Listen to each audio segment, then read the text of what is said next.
जय जगन्नाथ। प्रणाम दर्शक बंधु। आज आम आलोचना करवा गाई माँ विषय।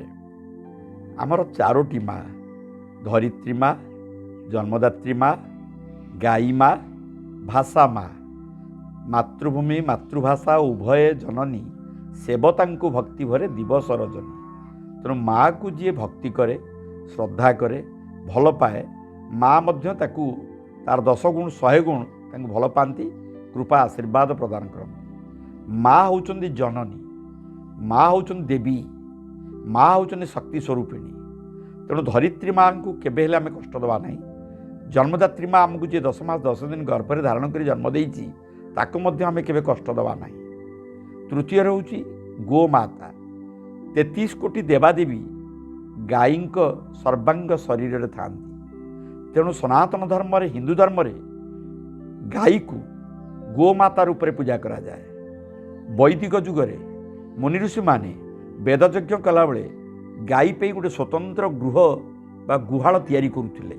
गाई को खाइबा पीवा दबा, गाई को भल पाइबा, गाई क्षीर दब एवं गाईर प्रत्येकटी जिनिस मनीषर उपकार रे आसे। गाईर गोबर, गाईर क्षीर, गाईर घी, गाईर दही, गाईर लहुणी। आपण मैंने जानती जे भगवान कृष्ण द्वापर जुगर केमती लहुणी प्रिय थे, लहुणी चोरेक खाऊले। लहुणीटी सब भल। लहुणी सृष्टि होता घी आहरी उपकारी। देशी गाईर घीरे आपंकर वेदयज्ञ हो। देशी गाई घी जदि आप नियमित खाइबे आप रोग हम ना। देशी गाईर घी एति उपकारी। बर्तमान आम गोपालन भूली गलुनी। आम जो थे बेसी लाभ मिल से भली गाई को रखुचु। जो गाई पड़िया पड़गला क्षीर दौनी ताकू छाड़ी दौचु, ताकू रखुना। तेणु गो सेवा हूँ श्रेष्ठ सेवा। जमी माने माने ईश्वर सेवा हूँ माधव सेवा बा मनीष सेवा करने जन्म होती। तेणु गुरु मान को जी सेवा करती से कोटि जन्म पापर मुक्ति पाती। तेणु गाई को जो मैंने भल पा आप देखिए, गाई को जदि तार माने थली पाखे बेक तलू जदि आप आउंसबे सी आप बेक देखेब। आपड़ जमी गचरे पानी देवे, गच जमी कथा कहे, गच को आप कान डेरी शुणिले आप जापर जे गच केमती आपन को भल पाऊँ एवं आपण सहित सुख दुख बांटुची। सेमती गाई को जदि आप भल पाइबे, गाईर कानरे जदि गाई को कौलिया दुबघास देकी तार बाँ पट कानरे जदि आप निजर मनस्कामना प्रकाश करेंगे ता मध्य पूरण हो। तेणु गाई को केबेले हतादर करूँ ना, गाई को रास्ता को छाड़ी दिंतु ना। वर्तमान जो गाईर जो गर्भर जो अंडीरा बाछुरीटे जन्म हो सी बर्तमान जमी अभिशप्त जीवन नहीं रोचे।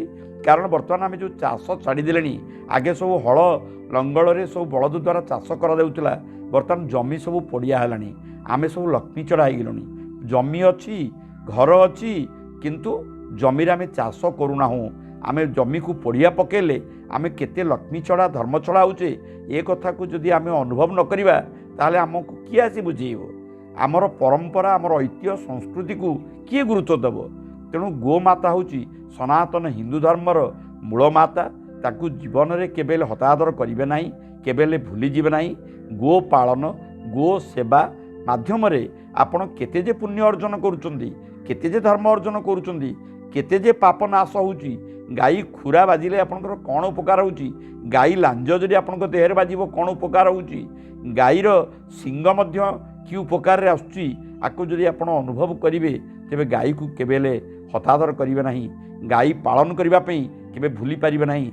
आगे सब आम जो पिला बेले होइतलु प्रत्येक घरे गाई गुहाल थिला, घर आगे गाई गुहाल थिला। गाई गुहाल जदि रहिबो आपनकर सबु विपद खंडन होइजिबो। वास्तुशास्त्र अनुसार गुहाल जदि ठीक जगह रहिबो ताले आपनक घर उपरु किछि विपद आसीबो नाही, आपनक परिवार उपरु कोनोसी विपद आसीबो नाही। ये ज्ञान आमको वैदिक संस्कृति शिखैछि, भारतीय संस्कृति शिखैछि। तेणु आमे समस्ते सनातन हिंदू धर्म बोली कहूचे किंतु विपरीत कर्म करूचे। आमर आचरण उच्चारण सब ठीक होगा दरकार। जय जगन्नाथ। प्रणाम।